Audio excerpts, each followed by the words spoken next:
As we near the end of the Torah, Moses recites poetry to the Israelites as parting words. The poem uses many natural metaphors, comparing his prophetic message from God to morning dew, God to a great eagle, even God as a disappointed parent, or a warrior bent on justice. Moses provides a stream of images for the relationship between God and Israel that evoke aspects of nature and humanity that people of basically any background would understand. This is the brilliance in Moses' poetry. He knew very well that he was seen by the Israelites as the main, if not sole, conduit to God. The Israelites proved this by abandoning God very quickly for a golden calf as soon as Moses had gone from sight up Mount Sinai. And that with Moses' impending death, he feared a crisis of faith may shake the community. So he used metaphors and images of the Israelites' everyday lives to convey God's presence to them. He wanted each of them to know that God was in every raindrop. God was in the way they treated their family. God was in the battles they fought, even the battles they lost. And that the way to connect to God's presence in all things was this covenant, this brit, this Torah that Moses was revealing. As we have moved away from direct involvement with nature as part of our day-to-day life, many of these messages and images have become less powerful. The forces of nature no longer reign so strongly. They are no longer the primary focus of our attention. This happened long before our time, and as we can see in even the High Holiday liturgy. Certainly natural metaphors still abound there, but the most clear and present metaphors for God are those of king and father. I've spoken with many individuals who find these particular images with relation to God troubling, even downright alienating. In fact, I honestly believe the vast majority of folks who self-define as atheists do so primarily because of these very metaphors and the sense that people take the metaphors of king and father for God literally.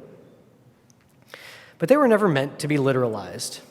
And in contradistinction, we can see throughout our textual tradition the ways in which old metaphors died out and were replaced by new metaphors. Yet, somehow today, we struggle with this process. Over 800 years ago, the medieval rabbi Maimonides discussed this very issue, writing, "All such terminology is in accordance with the conception of humanity who can only recognize corporeal things. And so the words of the Torah are like human speech. It is a metaphor. So all is metaphorical. God has neither form nor image, but all is a vision of prophecy and a mirage. The absolute truth of the matter, no human mind comprehends or is able to fathom."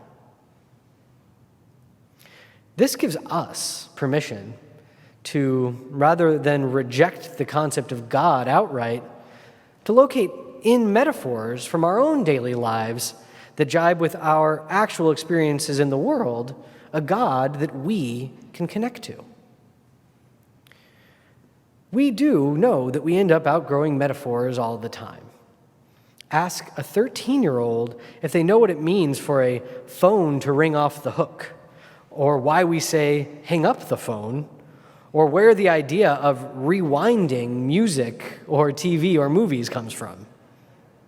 We still use these terms, but their core essence is no longer readily available to understand why we use them. And the meaning isn't necessarily obvious. How much more important is this process of reinvestigating metaphors when it comes to something as difficult and deep and integral as God. God, at God's core, as is conveyed in the name Yud He Vav He, revealed in the Torah, is all that is, all that was, and all that will be.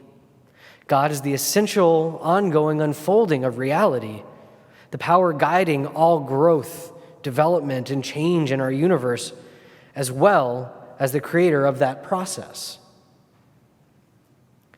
What metaphors might work for you to encapsulate this large, perhaps almost paradoxical concept into something that you can directly experience?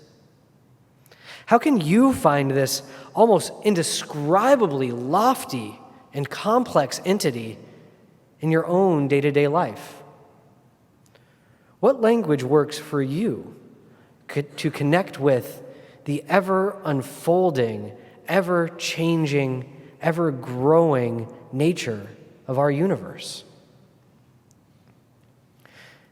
As we leave behind Yom Kippur, tonight we will listen once more to Ki Anu Amecha, a series of metaphors for our relationships to God. May each of us, at this auspicious moment of the beginning of a new year, find our own ways to connect with the divine source through nature, through relationships, through metaphor, and through each other. Shabbat Shalom.